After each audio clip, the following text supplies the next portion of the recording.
Good news, black folks. Listen, the Central Park Five been suing Trump for a minute now, and this is the group of black kids out of New York that were wrongly accused back in the '80s, and Trump put out a whole page ad just absolutely lighting them up and all of this stuff. And so now that they're free because they were wrongly accused, they spent years in jail. Trump is getting sued by them, and Trump tried to get it dismissed. The lawsuit dismissed, but he couldn't get it dismissed.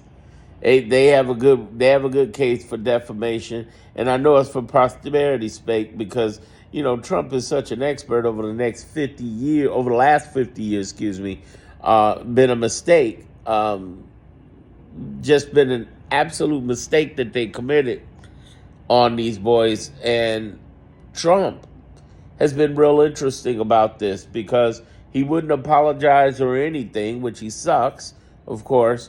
And I guess what I'm really trying to say right here is that the beat goes on. He's hard to really peg, Trump that is, to get him to pay anything.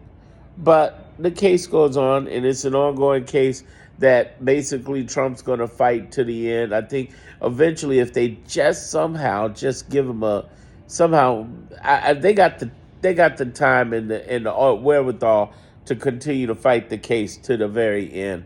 And I hope they really do win. I feel so bad about it because I think it's just a horrible thing that happened to these kids.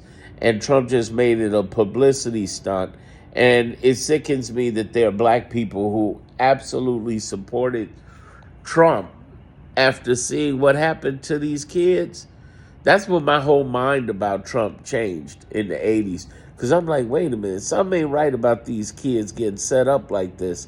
Something that's just not making sense. Because 1 minute they're saying, oh, they're guilty, but then wait a minute. Then they're saying we're set up. And we knew if you grew up in neighborhoods, in cities, you knew about the police coercing you, trying to, beat you up or threaten your life to get you to say yes. I have a nephew, and he got caught up in that stuff.